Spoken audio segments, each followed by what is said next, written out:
오늘 사무엘하 8장 말씀을 통해서 말씀을 깨닫는 지혜와 응답받는 기도의 은총이 우리가 넘치게 될 줄로 믿습니다. 지금 사무엘하의 흐름을 우리는 잘 읽어야 됩니다. 6장에서는 하나님의 궤, 이 궤를 옮기는 과정에서 베레스 우사 사건이 있었습니다. 베레스 우사란 하나님께서 힘을 치셨다, 능력을 치셨다라는 말이라고 했습니다. 하나님은 다윗이 3만 명을 동원해서 거창하게 거대한 사람들을 동원해서 하나님 궤를 옮기는 것을 원치 않으셨습니다. 왜냐하면 하나님의 궤는 그 자체로 능력이고 하나님의 궤는 그 자체로 하나님의 존귀함인데 그것을 사람이 수많은 인파로 사람이 어떤 스케일로 그것을 포장해서는 안 된다는 것입니다. 그러니까 다윗이 처음에 자신의 왕권을 뭔가 강화하고 자신의 실력을 내세우려고 했을 때 하나님은 그것을 거부하셨습니다. 그것이 베레스 우사였습니다. 그래서 7장에서도 역시 이어지는 하나님의 성전을 짓는 작업도 도리어 하나님께서는 나는 성전을 원치 않는다. 나는 너희와 어디를 가든지 함께 있기를 원하는 하나님이다. 도리어 내가 너에게 집을 지어주겠다라고 말씀하셨다고 했죠. 그 집이 뭐였어요? 눈에 보이는 집이 아니라 신앙의 가문이라고 했습니다. 그래서 절대로 없어지지 않는, 절대로 끊어지지 않는 신앙의 집, 신앙의 가문을 내가 너에게 세워주겠다. 그래서 그 집이 어디까지 이어진다고 했어요? 예수님이 이르기까지 그 가문이 끊이지 않는다라고 했습니다. 자, 그렇게 하나님께서는 다윗에게 성전 지어주는 것을 거부하고, 즉 하나님께서 다윗의 덕보기를 거절하고 도리어 하나님이 다윗을 보호하시고 도우시고 다윗이 하나님 덕을 보게 하십니다. 여러분, 이게 굉장히 중요한 개념인데요. 신앙생활을 할 때 우리가 잘못하면 하나님이 내 덕을 보신다라고 하는 오해와 착각 속에 살 수가 있어요.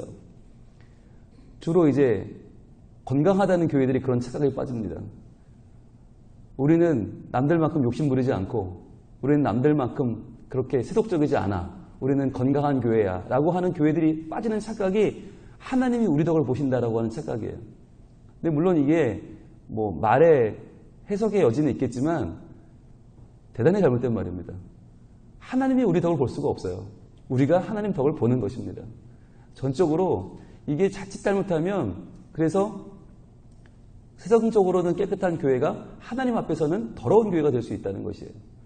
도리어 저는 그럴 바에는 교만한 교회가 될 바에는 모자란 교회가 되긴 않은 것 같아요. 조금 모자라서 자랑할 게 없는 교회가 낫지 사람들한테 자랑할 것이 많은 교회들이 하나님 앞에서 교만해지는 경우가 너무 많아요. 자, 그렇다면 보겠습니다. 어떻게 다윗은 하나님의 은혜를 입고 그렇다면 하나님의 사람으로 하나님이 세우신 왕으로 활동을 하고 있는가? 오늘 1절 봅니다. 그 후에 다윗이 블레셋 사람들을 쳐서 항복을 받고 블레셋 사람들의 손에서 메덱 암마를 빼앗으니라 그랬어요. 자, 다윗이 점점 군사력을 키우고 있다라고 하는 이야기인데 블레셋을 쳤다? 그 당시 블레셋은 가장 강한 나라입니다. 사울 왕이 꼼짝도 못했던 나라, 사울 왕이 잡혀 죽었던 나라가 블레셋입니다.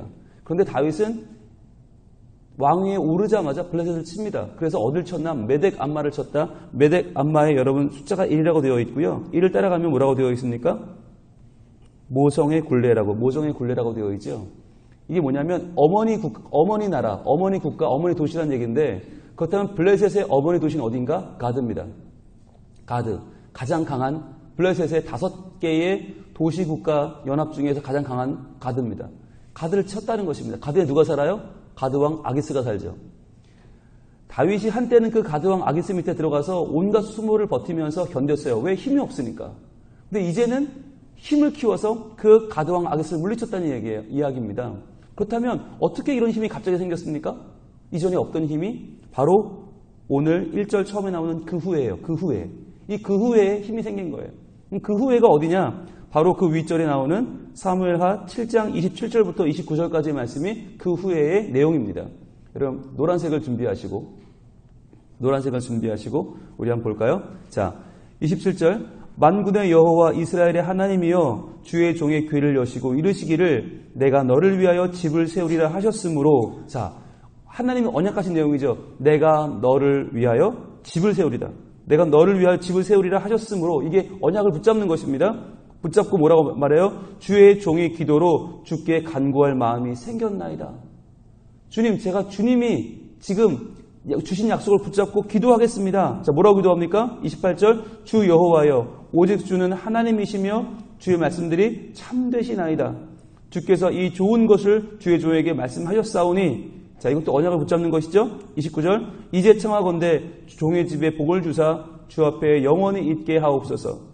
주 여호와께서 말씀하셨사오니 주의 종의 집이 영원히 복을 받게 하옵소서 하니라. 자, 이 약속이 왜 중요하냐? 하나님이 집을 세우신다고 하셨으니까 이제 주의 종에게 복을 주시되 영원히 주의 종의 집을 지켜주시고 주의 종에게 복을 받게 하옵소서. 이 말이 뭐예요? 하나님의 나라가 세워질 수 있으려면 하나님, 저희는 군사력도 필요합니다. 하나님, 우리는 경제력도 필요합니다. 하나님, 나라를 지키기 위해서 필요한 여러 가지가 있는데 하나님이 그 모든 것을 책임져 주시는 줄로 믿습니다 라고 하는 고백인 거예요. 여러분, 이게 얼마나 귀한 신앙 고백인지 몰라요. 하나님이 내가 너의 집을 지어주리라 하신 약속, 그 약속을 주셨어요. 그럼 우린 대부분 어떻게 해요? 그 약속을 받으면 좋아하고 끝나요. 아이고, 집을 지어주신단다. 아이고, 좋아라. 언제 지어주실려나? 무슨 집이려나? 아파트려나? 빌라려나? 별장이려나? 그러나 다윗은 그걸로 끝나지 않고 하나님이 주신 내가 너를 위하여 집을 지어주겠다는 약속을 붙잡고, 하나님, 그렇다면 이제 저에게 본격적인 하나님 나라를 세워갈 수 있는 힘과 용기를 주시고 하나님, 나와 함께하여 주옵소서라고 하는 확신을 갖게 된 것이에요. 그러니까 이것이 하나님이 주시는 말씀이, 언약이 우리에게 본격적인 실질적인 힘이 되는 것이죠. 그러니까 그 약속을 받은 후에, 그 후에 바로 블레셋의 중심인 가드로 쳐들어갔다는 것이죠. 그래서 메대 간마를 취했다는 것이에요. 이게 다윗의 신앙입니다. 하나님께서 함께 하신다라고 하는 언약을 붙잡은 사람들이 어떻게 그 언약대로 살아가는가를 보여주는 거예요. 자, 그런데 그렇게 힘이 세요. 당시 가장 최강대국인 블레셋을 꺾어요. 그런데 2절부터 나오는 모습은 조금 달라요. 왜 달라지나 보겠습니다. 2절입니다. 다윗이 또 모압을 쳐서 그들로 땅에 엎드리게 하고 줄로 재어 그 2줄 길이의 사람은 죽이고 1줄 길이의 사람은 살리니 모압 사람들이 다윗의 종들이 되어 조공을 드리니라. 모압을 쳤습니다. 모압. 여러분, 모압이 다윗의 증조 할머니죠. 롯의 나라죠. 그렇지만 자기의 친족의 나라이기는 하지만, 그러나 모압도 지금 동쪽에서 이스라엘을 위협하는 세력입니다. 그래서 모압을 칩니다. 근데 모압을 치는데 여기서 중요한 게 뭐냐면 2줄 길이의 사람은 죽이고 1줄 길이의 사람은 살렸다. 여기 한번 노란색으로 쳐보세요. 이게 다윗에게는 중요한 기준이 됩니다. 여러분, 이 당시에 전쟁을 할 때 가장 큰 전쟁의 요소는 뭐죠? 뭘로 이기죠? 사람이죠. 군대죠. 군대의 숫자. 그럼 모압을 쳤습니다. 그러면 모압의 군대 사람들을 끌고 와서 그 사람들을 용병으로 쓰고 그 사람들을 노예로 쓰면 더 부국 강병이 됩니다. 그런데 왜 다윗은 2줄 길이의 사람, 즉 키가 큰 어른은 다 죽이고 키가 작은 사람, 어린이는 살릴까요? 키가 큰 사람이 더 장정들이 군대로 포함시키면 훨씬 더 군대가 강해집니다. 그런 식으로 로마도 컸고요. 그런 식으로 바벨론, 페르시아 다 커졌습니다. 그런데 왜 다윗은 오히려 커질 수 있는 기회를 지금 스스로 포기합니까? 왜 그럴까요? 여러분, 여기다 한번 퀘스천 마크를 하나 두셔야 됩니다. 그리고 3절로 갑니다. 르홉의 아들 소바왕 하닷 에셀이 자기 권세를 회복하려고 유브라데 강으로 갈 때에 다윗이 그를 쳐서 그랬어요. 자, 소바가 어디냐면 레바논 북쪽이에요. 아람, 다메섹, 아람. 그러니까 이스라엘에서 북쪽입니다. 다메섹, 아람 쪽인데 그 북쪽의 왕 하닷 에셀이 자기의 권세를 회복하려고 갈 때에 다윗이 그를 쳤어요. 4절, 그에게서 마병 1700명과 보병 2만 명을 사로잡고 병거 100대의 말만 남기고 다윗이 그 외의 병거의 말은 다 발의 힘줄을 끊었더니, 자, 거기다 노란색으로 해보세요. 병거의 말은, 자, 병거 100대의 말만 남기고 다 발의 힘줄을 끊었다라고 하는 부분 노란색으로 쳐보세요. 그렇다면 병거가 얼마나 있었길래 100대만 남겼느냐? 이 평행 구절을 볼게요. 역대상 18장 4절로 갑니다. 역대상 18장 4절. 자, 얼마나 있었는데 100대를 남겼나? 자, 역대상 18장 3절부터 한번 볼게요. 소바왕 하다네셀이 유브라데 강가에서 자기 세력을 펴고자 하매 다윗이 그를 쳐서 하맛까지 이르고, 다 똑같은 내용이죠. 그런데 보세요. 병거가 몇 대냐? 다윗이 그에게서 병거 1000대와 그랬어요. 병거 1000대 표시해 보세요. 병거가 1000대예요 지금 하다네셀이. 그런데 이 1000대의 병거 중에서 지금 얼마 남겼다고요? 계속 볼게요. 기병 7000명과 보병 20000명을 빼앗아 다윗이 그 병거 100대의 말들만 남기고 그 외의 병거의 말은 다 발의 힘줄을 끊었다 그랬습니다. 그러면 병거가 1000대인데 100대만 남겼어요. 그럼 병거 몇 대를 부신 거예요? 900대를 다 부셔버렸다. 900대의 말의 힘줄을 끊었다는 것이죠. 자, 그러면 돌아옵니다. 지금 다윗은 병거를 1000대를 얻었습니다. 1000대를 얻었으면 그 당시에 굉장한 군사력이죠. 그 당시 병거는 오늘날로 말하면 탱크나 장갑차죠. 어마어마한 군사의 기계화를 이룰 수 있는, 전쟁에 나가서 정말 어마어마한 승기를 잡을 수 있는, 요즘으로 말하면 군대의 선진화죠. 선진화, 기계화를 이룰 수 있는데 1000대 중에 900대의 힘줄을 끊어버리고 100대만 남겼다. 이거 왜 이렇게 한 겁니까? 이상하지 않습니까? 왜 이렇게 할까요? 지금 여러분 다윗을 보세요. 다윗이 하나님이 함께한다는 약속을 붙잡고 블레셋을 쳐들어가서 가드를 얻었다. 이 정도의 기세면 어떻게 해야 됩니까? 전 세계를 정복해야 됩니다. 우리는 착각에 빠지는 것이 다윗이 가는 데마다 이겼다라고 하는 말을 들으면 마치 다윗이 무적 함대가 돼가지고 스페인처럼 영국처럼 많은 나라들을 쳐들어가서 식민지를 막 만들 것처럼 생각을 합니다. 왜냐하면 성경에 이렇게 써 있으니까요. 한번 계속 볼까요? 5절. 다메섹의 아람 사람들이 소바왕 하닷에셀을 도우려 온지라 다윗이 아람 사람 22,000명을 죽이고 다윗이 다메섹 아람의 수비대를 두매 아람 사람이 다윗의 종이 되어 조공을 바치니라. 그 다음 한번 우리 밑줄 한번 그어볼까요? 다윗이 어디로 가든지 여호와께서 이기게 하시니라. 자, 노란색으로 한번 쳐보세요. 이 말은 맞아요. 그런데 이 말이 무슨 말이냐 하는 게 중요합니다. 우리는 이 말을 오해하고 착각하는 게 뭐냐면 하나님이 어디로 가든지 이기게 하시니까 그럼 이제 다윗은 열심히 가야죠. 그렇죠? 어디로 갑니까? 아프리카로 가고요. 유럽으로 가고요. 아시아를 정복하고요. 온 세계를 지배해야죠. 로마처럼. 그래야 되는 거 아닙니까? 그런데 왜 다윗은 오히려 군사력을 줄이고 오히려 말들을 줄입니까? 지금 이게 앞뒤가 안 맞잖아요. 아니 어디로 가든지 이긴다면서요. 그러면 어디로든지 열심히 다녀야지. 알렉산더처럼 열심히 다른 나라 정복하다가 젊은 나이에 객사하는 한이 있어도 지금 다 쳐들어가면 내 땅인데요. 하나님이 다 이기게 하시는데 가야죠. 근데 왜 멈춥니까? 왜 장정을 죽여 없애고 왜 말들의 힘줄을 끊는 이유는 무엇입니까? 왜냐하면요. 하나님이 원하시는 왕의 모습이 따로 있기 때문입니다. 신명기 17장으로 갑니다. 신명기 17장. 과연 하나님이 원하시는 왕은 어떤 왕인가? 사울처럼 인간이 세우는 왕이 아니라 하나님이 세우시는 왕은 어떤 왕인가? 신명기 17장 14절부터 봅니다. 289쪽. 하나님께서 모세를 통해 신신당부하셨던 신명기에서 이미 왕에 대해 하신 말씀이 있어요. 17장 14절. 내가 내 하나님 여호와께서 내게 주시는 땅에 이르러 그 땅을 차지하고 거주할 때에, 가나안 땅에 들어갈 때에, 자, 만일 우리도 우리 주위의 모든 민족들 같이 우리 위에 왕을 세워야겠다는 생각이 나거든. 이미 신명기 때 예언이 되어 있어요.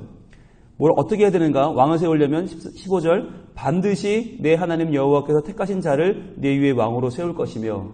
자, 이제 사울은 안 되는 거예요. 다윗만 돼요. 내 위에 왕을 세우려면 내 형제 중에서 한 사람을 택할 것이요 내 형제 아닌 타국인을 내 위에 세우지 말 것이며. 자, 너희 형제 가운데 유다 지파 다윗을 세웠죠. 그런데 그는 어떤 왕이 되어야 되는가? 이제부터 노란색 드세요. 16절입니다. 그는 병마를 많이 두지 말 것이요. 그는 왕은 왕인데 병마를 많이 두면 안 돼요. 이게 세상 왕과 다른 거예요. 세상 왕은 병마가 많을수록 좋아요. 군대가 많을수록 좋아요. 그래야 제국을 이루죠. 그런데 하나님의 뜻은 그게 아니에요. 병마를 많이 두지 말 것이요 병마를 많이 얻으려고 그 백성을 애굽으로 돌아가게 하지 말 것이니. 자, 하나님이 함께 하신다고 해서 애굽으로 다시 쳐들어 들어가서 거기서 병마를 빼오지 말란 얘기예요. 왜? 이는 여호와께서 너희에게 이르시기를 너희가 이후에는 그 길로 다시 돌아가지 말 것이라 하셨음이며 17절 그에게 아내를 많이 두어 그의 마음이 미혹되지 말게 할 것이며 자기를 위하여 은금을 많이 쌓지 말 것이니라. 자, 왕이면 아내가 많은 게 힘이고요. 은금이 많은 게 힘이에요. 근데 하나님 그거 하지 말라는 거예요. 아내도 많이 두지 말고 은금도 많이 두지 마라. 그럼 오히려 뭘 해야 되는가? 18절 이게 중요하죠. 노란색 드시고 표시합니다. 그가 왕위에 오르거든 이 율법서의 등사본을 레위 사람 제사장 앞에서 책에 기록하여 평생에 자기 옆에 두고 읽어 그의 하나님 여호와 경외하기를 배우며 그 율법의 모든 말과 이 규례를 지켜 행할 것이니라. 이렇게 말씀하세요. 하나님을 세우시는 왕은 병마를 많이 둘 것이 아니라 아내를 많이 둘 것이 아니라 은금을 많이 모을 것이 아니라 뭘 하라고요? 율법책의 등사본. 하나님 말씀을 곁에 두고 읽어서 여호와 경외하기를 배워야 한다는 것이에요. 여러분 이것이 우리 인생의 유한함을 보여주는 것인데요. 알렉산더처럼 나폴레옹처럼 정복만 하고 다니다 보면요. 병마를 늘리고 은금을 늘리고 아내를 늘리는 일에 열심히 하다 보면요. 자연스럽게 뭐가 없어져요?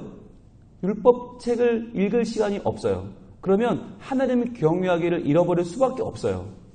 그러면 자연스럽게 어떻게 돼요? 하나님은 잊어버리고 세상적인 제국이 되는 거예요. 하나님 나라를 이루는 것이 아니라 내 나라를 이루게 되는 것이에요. 하나님 그걸 지금 경계하는 것입니다. 자, 그렇기 때문에 우리가 여호수아 11장 가볼게요. 여호수아 11장. 여호수아가 왕은 아니었지만 나기드로서 하나님의 사람으로서 살아갈 때 여호수아 11장 6절 어떻게 싸웠나? 여호수아도 이 약속의 땅 가나안에서 싸울 때 336족입니다. 어떻게 싸웠나? 여호수아 11장 6절 여호와께서 여호수아에게 이르시되 그들로 말미암아 두려워하지 말라. 자, 하솔 왕 야빈이 쳐들어왔을 때 얘기예요. 내일 이맘때에 내가 그들을 이스라엘 앞에 넘겨주어 몰살시키리니 너는 자, 그 다음 어떻게 하나 보세요. 너는 그들의 말 뒷발의 힘줄을 끊고 그의 병거를 불사르라 하시니라. 자, 하나님이 말씀하시는 거예요. 하솔 왕 야빈이 가진 그 엄청난 병거, 그 병거를 너는 부셔라. 그리고 불살라버려라. 그의 말은 힘줄을 끊어라. 왜? 그것을 너의 군사력으로 삼지 말라는 것이에요. 이게 하나님 방법이에요. 여러분 이게 세상 방법과는 전혀 달라요. 세상 방법은 뭐예요? 말들을 모아야죠. 병거를 모아야죠. 그게 다 내 건데? 그게 내 힘인데? 근데 하나님은 도리어 그것을 부셔버리고 그것을 말을 힘줄을 끊어라. 왜? 왜일까요? 이유는 한 가지죠. 시편 20편으로 갑니다. 오늘 좀 여러 군데를 찾는데 찾을 만큼 의미가 있어요. 찾아봅시다. 시편 20편 7절. 왜 하나님은 그 좋은 걸 다 버리라고 하시나? 왜 그 좋은 걸 다 끊으라 하시나? 시편 20편 7절입니다. 816쪽으로 갑니다. 구역 816쪽 시편 20편 7절. 큰 소리로 같이 한번 읽어볼까요? 시작. 어떤 사람은 병거, 어떤 사람은 말을 의지하나 우리는 여호와 우리 하나님의 이름을 자랑하리로다. 바로 이겁니다. 어떤 사람은 병거 자랑하고 어떤 사람은 말을 의지해요. 그런데 우리는 병거도 말도 아니라 우리 하나님의 이름을 자랑하려고 이렇게 하나님을 따르려고 일부러 어떻게 해요? 병거를 부수고 말의 힘줄을 끊는다라고 하는 것이에요. 지금 다윗은 이 시편의 20편의 고백을 하는데 이 20편의 고백은 어디에서 따온 것입니까? 이것이 신명기 말씀에 따온 것이고 여호수아가 했던 바로 그 방법대로 사는 것이에요. 그러니까 인간의 왕이 취하는 승리, 인간의 왕이 끌어모으는 힘, 인간의 왕이 따르는 병거와 말이 아니라 이 당시에 병거와 말이면 최고예요. 이 당시 병거와 말이면 지금으로 말하면 항공모함이고요. 제트기고요. 인공위성이고요. 뭐 초고속 잠수함이고요. 이때 최고의 무기예요. 그런데 병거를 불사른다? 말의 힘줄을 끊는다? 이건요. 세상 왕이 보면 말도 안 되는 바보짓이에요. 어리석은 짓이에요. 그런데 그걸 해내요. 왜요? 하나님을 경외하기 위해서. 그 말씀을 이제 이 하나님의 마음과 다윗의 마음을 가지고 6절 하반절을 읽으면 이 말씀이 달라집니다. 다윗이 어디로 가든지 여호와께서 이기게 하시니라 라고 하는 말은 그냥 네 맘대로 어디든지 가면 승리하게 하겠다는 말이 아닙니다. 이 말은 무엇입니까? 하나님의 언약대로 싸울 때 함께 하신다. 하나님의 언약대로 나아갈 때 그 땅을 취하게 하신다라는 의미가 되는 거예요. 그렇다면 하나님의 그 언약의 범위는 어디부터 어디까지입니까? 지금 다윗이 싸워서 취하고 있는 나라는 어디부터 어디까지입니까? 유럽과 아시아가 아니에요. 아프리카가 아니에요. 오세아니아가 아니에요. 어디냐? 창세기 15장으로 갑니다. 오늘 마지막으로 찾습니다. 한 군데만 더 볼게요. 창세기 15장 18절. 창세기 15장 18절. 하나님이 아브라함과 계약을 맺으시던 바로 그때예요. 구약 18쪽에 있습니다. 창세기 15장 18절. 하나님이 아브라함에게 내가 내 후손에게 주시겠다는 그 땅입니다. 같이 봅니다. 그날에 여호와께서 아브라함과 더불어 언약을 세워 이르시되, 자, 아직 아브라함도 아니에요. 아브라함일 때 언약을 맺으셨는데, 내가 이 땅을 애굽 강가에서부터 큰 강 유브라데까지 내 자손에게 주노니 곧 겐 족속과 그니스 족속과 간몬 족속과 헷 족속과 브리스 족속과 르바 족속과 아모리 족속과 가나안 족속과 기르가스 족속과 여부스 족속의 땅이니라 하셨더라. 자, 어디부터 어디까지라고요? 애굽 강에서부터 큰 강 유브라데까지. 이게 하나님이 아브라함의 자손에게 주겠다고 약속하신 땅입니다. 딱 요 범위 안에서만 다윗이 움직여요. 다윗은 하나님이 어디를 가든지 이기게 하시는데, 그렇다고 이 땅을 벗어나서 아무데나 가서 자기 땅을 넓히는 것이 아니라 딱 이만큼 애굽 강에서부터 큰 강 유브라데까지, 이 창세기 15장 18절에 요 한계까지만 움직여요. 그게 오늘 본문에 나와 있는 사무엘하 8장이에요. 우리는 성장해야 됩니까? 안 해야 됩니까? 해야 됩니다. 부흥해야 됩니까? 안 해야 됩니까? 부흥해야죠. 성공해야 돼요? 안 해야 돼요? 성공해야 돼요. 세상을 하나님의 이름으로 정복하고 이겨야 돼요? 안 이겨야 돼요? 이겨야 돼요. 그러나 중요한 거, 우리의 목적은 성공이 아닙니다. 우리의 목적은 확장이 아닙니다. 우리의 목적은 세계에서 제일 큰 교회 만드는 게 아닙니다. 세계에서 제일 많이 모이는 교회 만드는 게 아니고요. 세계에서 제일 번쩍번쩍거리는 교회 만드는 게 아니에요. 우리의 목적은 뭐냐? 하나님이 주시는 언약이 이루어지는 교회를 만드는 거예요. 하나님의 말씀이 살아있고 주신 말씀대로 순종해서 그 말씀이 꽃 피우는 교회를 만드는 거예요. 왜? 그게 하나님 원하시는 교회니까. 왕도 세상의 왕처럼 어디를 가든지 이기면 계속 전쟁만 해야죠. 계속 싸워서 계속 우리 거 만들어야지. 근데 그게 아니잖아요. 사람도 안 취해요.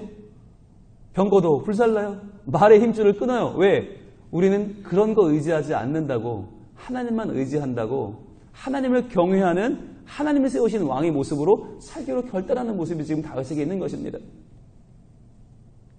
여러분, 우리가 살아가면서 돈 좋죠. 명예 좋아요. 그런데 돈과 명예 하나님이 싫어하시는 거 아니거든요. 주기를 원하세요. 그런데 그 돈과 명예, 그것을 쫓아 살면 하나님을 경외하는 걸 잃어버려요.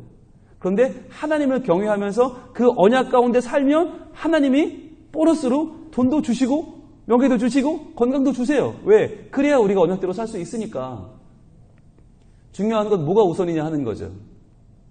하나님의 언약, 그것이 최고로 중요하다. 그 언약을 붙잡고, 하나님 언약을 주셨기 때문에 우리에게 집을 지어주신다 했으니까, 그 우리의 다음 세대 신앙의 집이 지어지기 위해서는 하나님 경제적도 필요하고요, 건강도 필요하고요, 신뢰도 필요하고요, 우리의 건강한 삶이 필요합니다. 주님, 신앙의 건강을 주시옵소서. 기도한다면 하나님 주시지 않을 이유가 없는 것이죠. 그러나 우리가 그것을 빌미로, 그것을 빙자하여 점점 우리의 새를 키우고 우리의 욕심을 채우고자 한다면 하나님은 그것을 단호하게 베레스 우사 치실 것입니다. 그것을 막으실 것입니다. 그래서 더 이상 우리 교회의 성장을 막으실 것이고 우리 개인의 성장을 막으실 것입니다. 왜냐하면 그것이 결국 우리가 망하는 길이기 때문입니다. 하나님의 뜻을 바르게 알고 무작정 몸집을 키우는 것이 아니라 하나님의 언약 안에 움직이면서 하나님의 언약이 성취되는 그 길을 바라본다면 하나님 분명히 우리를 성장시키실 줄로 믿습니다. 하나님 분명히 우리의 기도를 들어주시고 분명히 우리를 도와주셔서 새해 2017년도에 우리의 모습이 그냥 지금 이들의 모습으로 끝나버리는 연약한 모습이 결코 되지 않고 하나님의 언약이 이루어지는 삶, 내 속에서 내 꿈과 소망이 하나님의 언약으로 더 든든하게 세워지는 삶. 그래서 하나님과 함께 동행하면서 이전에 나와는 전혀 다른 새로운 능력의 삶, 성장의 삶, 하나님 나와 함께 하시는, 어디로 가든지 이기게 하시는 하나님의 삶이 하나님의 언약이 성취되어지는 바로 그 현장에서, 하나님의 뜻에 순종하면서 하나님을 경외하는 그 현장에서 우리에게 찾아오게 되고 임하게 되고, 전혀 다른 새로운 모습으로 여러분, 우리가 하나님을 기쁘시게 하고 이웃과 행복을 나누는 더 멋진 교회, 더 교회다운 교회, 하나님 찾으시는 성민 가족들 될 줄로 믿습니다. 기도하겠습니다. 하나님, 말씀을 배우면 배울수록 어렵습니다. 성공을 하라는 이야기인지 말라는 이야기인지 어렵습니다. 그러나 분명한 것은 저희들 하나님 뜻을 좇아 살기를 원합니다. 하나님, 저희들 마냥 성공에 취하여 성공을 쫓아 살지 말고 하나님의 뜻을 따라, 하나님의 언약을 따라 살아야 하는 것만은 분명합니다. 주님, 하나님을 따르기 위하여 과감하게 말의 힘줄을 끊었던 다윗처럼 저희들도 헛된 욕망을 끊어내기를 원합니다. 헛된 욕심을 끊어내고 오직 하나님만 바라보기를 원합니다. 그래서 하나님께서 세우시는 하나님의 자녀의 삶, 하나님의 친히 이루어가시는 하나님의 교회, 하나님의 나라, 하나님의 뜻을 온전히 우리 삶 가운데 펼치며 살아가는 우리가 되기를 소망합니다. 어디로 가든지 이길 수 있지만 하나님의 언약의 범위 안에서 하나님의 꿈을 이루며 살았던 다윗처럼 저희들도 먼저 하나님께 묻고 하나님의 말씀에 의지하여 그 언약이 성취되어지는 삶을 살기를 소망합니다. 주님, 도와주옵소서. 이 2017년 새해가 우리의 욕망과 우리의 욕심을 따라 살아가는 험한 한 해가 되지 아니하고 하나님의 언약을 따라 살아 하나님과 동행하며 하나님의 꿈을 이루어주시고 하나님의 영광 받으시는 가슴 벅찬 한 해가 되게 하여 주시옵소서. 그리하여 우리들이 하나님 안에 성장하여 놀라운 하나님의 사람으로, 위대한 신앙인으로 더욱 자리매김하게 되는 올 한 해 될 줄로 믿사오며 예수님 이름으로 기도합니다. 아멘.